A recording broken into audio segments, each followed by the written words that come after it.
Welcome to The Explainer. Today, we're basically going to build the owner's manual you wish you had for the single hardest working and probably most underappreciated appliance in your entire home, your HVAC system. So let's start with a scenario that, well, every homeowner dreads. It's the middle of a July heat wave, the air is thick and soupy, and then silence. That sudden, deep, uncomfortable silence from your air conditioner. Yeah, that's the sound of trouble. So together, we're going to pull back the curtain on that mysterious metal box. We'll use some real-world examples to help you understand what it's trying to tell you, how to make smart decisions, and maybe, just maybe, how to prevent that awful silence from ever happening again. Okay, first things first. To really appreciate what your system does, you've got to understand what it's up against every single day. It's not just running, it's literally fighting a war on multiple fronts. I mean, just think about it. Your system is in a constant battle with the weather. Let's take a place like North Kansas City, right? In the summer, you've got these brutal 95-degree days with humidity over 80%. Then, boom, a few months later, you're hit with sub-zero wind chills, and that heater is running nonstop for weeks. That kind of swing is just incredibly stressful on any machine. And the fight isn't just outside, it's inside the bones of your house. You've got older homes, maybe built in the 40s or 50s, with ductwork that's leaky or just too small. The ground itself, if it's clay soil, is shifting and putting stress on everything. Throw in some extra humidity from a nearby river, and you've basically created a perfect storm of challenges that your system has to deal with 24/7. All right, so we know the battlefield. Now let's learn how to recognize your system's cry for help. Because it doesn't just die silently. It sends out warning flares first. You just have to know what you're looking for. And these are the big ones, the most common distress signals. Maybe you've noticed your energy bill has shot up for no reason, or one room's a walk-in freezer while another's a sauna. That constant clicking on and off, weird new noises, water where it shouldn't be, these aren't just little quirks, they're symptoms. Let's really zoom in on one of the most serious symptoms on that list, short cycling. This is a major red flag.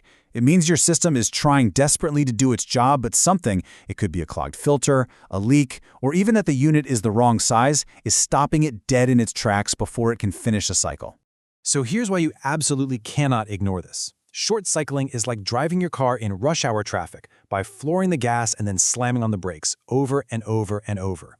You burn a ton of fuel, you put incredible wear and tear on the engine, and at the end of the day, you're still stuck and uncomfortable.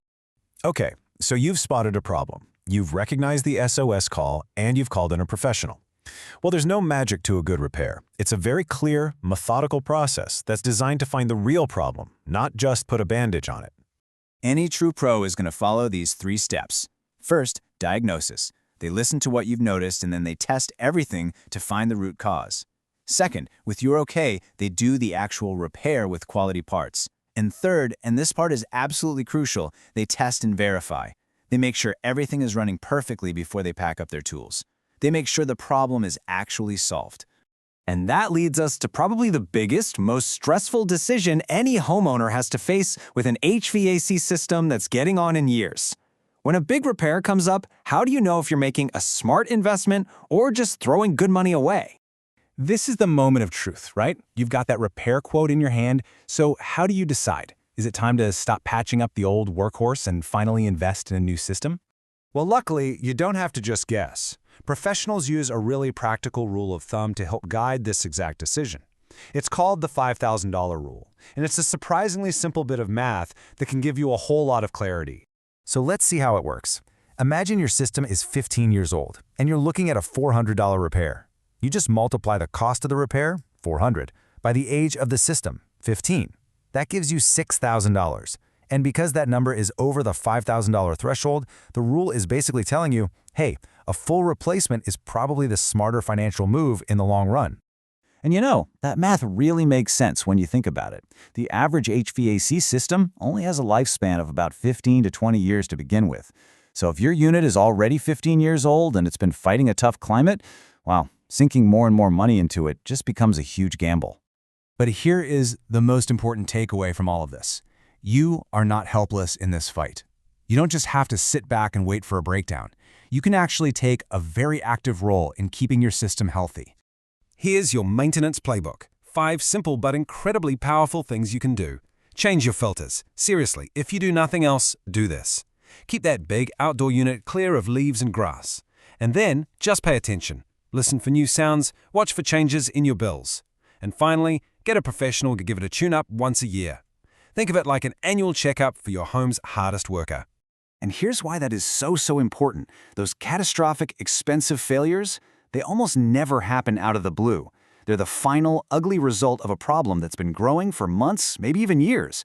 Regular maintenance catches that stuff early, when the fix is simple and cheap, not an emergency call on the hottest day of the year.